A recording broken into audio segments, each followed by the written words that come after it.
So starting here, let me look at 4 real fast. You saw on the board that we are really trying to find out, well, where do they cross the x-axis here? That's the x-axis. And if you go up, this is +1, +2, +3. If you go down, that's -1, -2, -3. If we want to x-intercept, we want to know what's happening at the ground level. That's ground zero, they say. So on the board, you saw notes of me taking each of these and setting equal to 0. So you might be asking, well, how come equal to 0? Because that's the ground level. If I want to know when they cross -3, I can say -3. If I want to know when it's in the air like 5 feet, I can put equals 5. So it works for any elevation, any height. But for here, it's 0 when it's leaving the ground and landing on the ground. So that's why we set it equal to 0. And then just solve, and you can find out, well, the intercepts are 1 and 5. So those are your x-intercepts, right? So 1, x equals 1, and then 2, 3, 4, 5. Okay. And make sure you use these braces here, not parentheses, because this is not 1 comma 5. Right? 1 comma 5 is, let's see, 1 comma 5 is up here and has nothing to do with this graph. So that's why we use these braces, because it's really x equals 1 and x equals 5. That's the difference there. X equals 1. They're both equal to x, as opposed to the first number is x and the second number being y. They're both equal to x. And you guys saw back on Thursday on the first assignment that it's symmetrical. So if you have 1 point on the left, 1 point on the right, it's going to be that way the entire graph. You just need to know where the middle is. And then, so in order to find the middle, you use something called a midpoint formula, or just find the middle of 1 and 5. Now, you can find that number just like if you know that 3 is the middle of 1 and 5, you can just say that. But if mathematically you don't know, you could always just find the average. So you add them up, divide by 2. Oh, yeah, 3 is the middle. So you know this is that line of symmetry. It's an imaginary dotted line. We don't really graph it, but it helps us to plot the points. So the points on either side equal distance from that line. So that number is the first part of your vertex, right? And then you just have to plug it in on the vertex. So whatever that axis of symmetry is, whatever you get right here, 3, that's what you plug in here, and that'll let you know, well, where is the actual vertex on the y-axis. I plugged in 3 for x equals 3, so I plugged in 3 for both x's, and we'll get 2 times -2, -4. So I know it. -4, 1, so it's at 3 comma 1, 2, 3, 4. There you have it. Now this is already factored, so you can't really look at it and just see the y-intercept really easily. But you know it's that last number when it's in standard form, which is really these two numbers multiplied. So by looking at that, I could say, oh, it's +5, the y-intercept. So 1, 2, 3, 4, 5. There's going to be 1, and that's 3 away from the line of symmetry, so I know there's another one. And real fast, this line, this parabola starts forming. Like that. Same thing on both sides. Okay. So we know that's 2-way, that's 2-way, 3-way, 3-way. It's always got to be symmetrical. Now, if your graph does not come out to a parabola like this, that's an automatic something's wrong. So if you see somebody and they're graphing it, they're doing all this work and they get like this, right? Or they get a straight line, let them know, like, yeah, it's not a parabola, so you're doing something wrong. Don't just, well, that's what I got, I'm going to leave it. Obviously, it's incorrect because it's not a shape of a parabola. So it must be a shape of a parabola. Always, always, always. And of course, by looking at the graph, you can tell this opens up. Now, we're going to do the same exact thing for number 5. It looks a little different because we don't have 2 parentheses. If this makes you feel better, just put this in parentheses. but that this is a GCF. Negative 2x is a GCF. So this is like if I gave you negative 2x squared plus 8x. If I multiply that together and I said, go ahead and graph that, and we did something like that on the first day, you would take the first step, if you had a factor, would take out a GCF, and then you look at what's left over and see, well, is it factorable? So it's the same thing here. First step is take out a GCF, and we're going to do the same exact step as up here. I took whatever's in front equal to 0, and whatever's in the parentheses here equal to 0. So I'm going to do the exact same thing. So it turns out this thing that looks different, well, I don't know how to do that. How do you do that? It's the exact same steps, nothing different. So it's always a good idea, even if it looks different, to try the exact same steps and see what happens. And you might find out, like, okay, set that equal to 0 and set this equal to 0. Same exact thing. Now the solving's different. Like here we had a, it's -4, so you add 4 to both sides.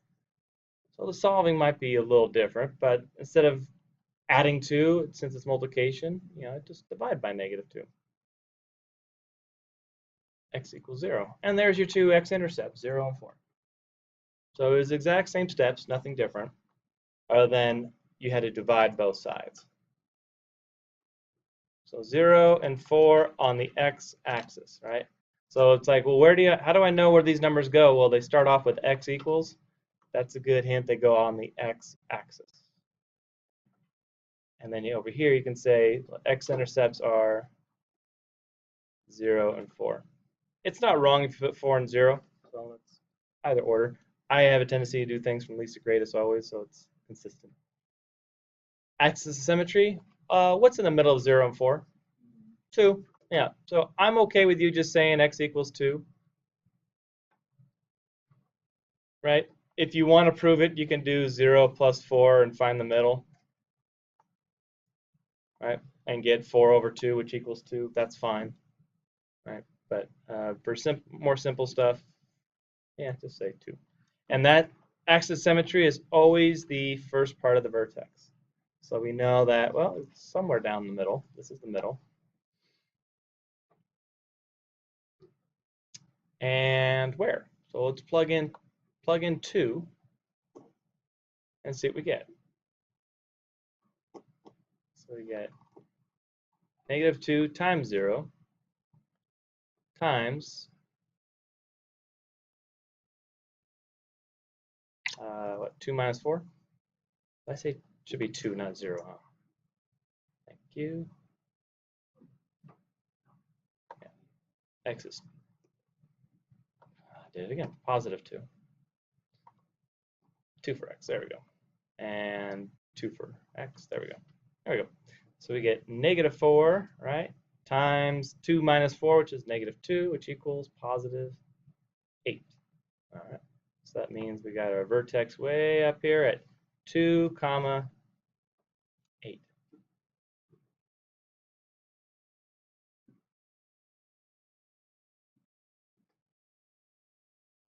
There we go. And then go ahead and graph it. Make sure it's a parabola shape. So this is not, what you don't want to do is this. It's not going straight down. All right. It is not, saw some of these, it's not a straight line. So if you're just connecting the two, it's not. It is a parabola shape. So it should be a parabola, whether it's opening up or opening down, it's a parabola. So it's always slightly going outward, right? And of course, the more points we plot, the more accurate it'll be. So we didn't do a whole lot of plotting. We're just using the vertex and the x-intercepts on this one. All right. And of course, you can tell now, if you couldn't before, that this definitely opens down. Do you guys recall from Thursday, how can you tell this is opening up or down from the very beginning? What gave it away? Negative, yeah. The fact that it's negative x squared, we already knew. We could have looked at that and gone to, see that negative right there? And gone over here and said that's going to open down. So you already have this intuition, kind of like slope. If it's positive, you already know it's facing up. If it's negative, it's going down. You already kind of know what it's going to look like beforehand. All right, so I'll leave you with that for those two. Now, looking at the very first one. So mentioned a long time ago that this parabola stuff is actually used for pretty much anything that goes up in the air and comes back down, including fireworks. Can you imagine when they set off those fireworks at Disneyland every night? They actually have to have some sort of way of making sure that people are not underneath them and don't get burned, because that would not be good, right? Like, it'd be really bad if they just said, "Oh, go stand there right underneath the fireworks," and you look straight up, it'll be right above you, and then they just start coming down and falling in people's eyes. So there's actually a very good reason for having these safe zones, but how do you calculate, well, how far away should these safe zones be? We even have fireworks here at the stadium on 4th of July, and you can't be right underneath them, otherwise it's dangerous, right? So there are some ways of figuring out, well, how far does it have to be? And a city engineer or a city manager that issues the permits is somebody that will actually tell the person, like, you can't just light up fireworks anywhere you want, those big ones, right? So they have to go to the city, get a permit, and then they tell them you have to have people this far away at this time when you do it, because that's the safety. And this is the reason right here. They'll have some sort of mathematical way of calculating. Well, it's just a flat surface, not a lot of wind. This is how wide the area has to be. And this is kind of what this question's about right here.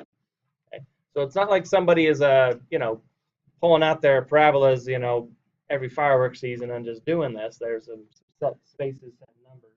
Of course, if there's a distance they used last year, they'll probably use it again. But at some point, somebody had to calculate this. Okay? They had to figure out, well, what is the safe one?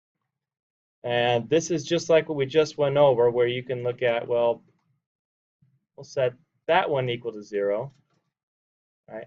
And then we'll set t minus 8 equal to 0. Once again, we'll get 0, and looks like we'll get 8. It's 0 and 8. So this is where it's going up in the air, and then it's coming back down. So how far from the launch site does the public can the public safely sit? Well, if this is the fireworks right here, they would have to sit somewhere over here. Okay.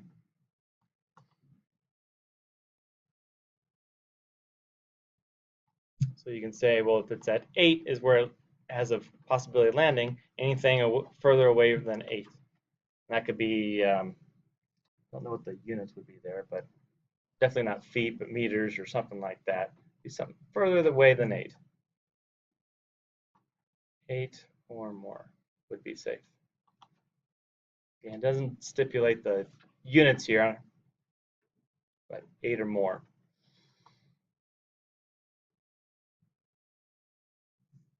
And just like before, we know that the vertex is going to be right there in the middle. That's at 4. So the vertex is at 4. So if we want to find out, well, how high do these fireworks actually go, we could take the middle, because that's where the high or low point is going to be. In this case, it's high. It's going up in the air. And we can plug in 4 into here and find out, well, how high does it go? So g of 4 equals negative 16 times 4. 4 minus 8. And using a calculator, let's see, 40 plus 24 is going to be 64, so negative 64.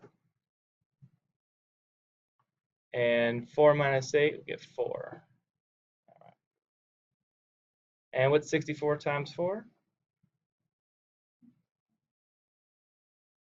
256. Carry the 1. So negative 64 times 4 is negative 256. All right, now why does that answer make absolutely no sense? Yeah, we're talking about going up in the air, which is positive, right? If you get an answer that's negative, something's funky, right? There's no way that can be right. So don't go into autopilot and just ignore, common sense that obviously going up in the air is positive. If we're going underground, it'd be negative, but we're not. So go back and look and find where's the mistake. Negative 16 times 4 is negative 64. Is that right? 4 minus 8, does that equal 4? Is that right? Negative 4. And then you find it. Oh, negative times negative is positive. That makes more sense now. But what I don't want you to do is erase the whole thing. Something came out wrong. Let's start over. Usually, if it's wrong, there's one little thing wrong, and we just need to find that, correct it, and then we're okay. So we know the fireworks go up and up and up and up, and then come down, down, down, down, and land. And then as long as everybody's over here watching the fireworks, they're okay. They're under here, it'll be like this. No good. Don't want to be underneath the fireworks with that stuff falling on you. Wow, as crazy as it looks, the reason why those things change color is because they're so hot. Okay, they get different degrees of heat, and that's why there's different colors. And believe me, they're all very hot. Have to burn right through you. Don't mess around. Okay. All right. So hopefully by seeing this, you can see like, well, yeah, what else goes up in the air, comes back down that needs to be calculated for safety reasons? You know, lots of things, right? So there's a way of doing that.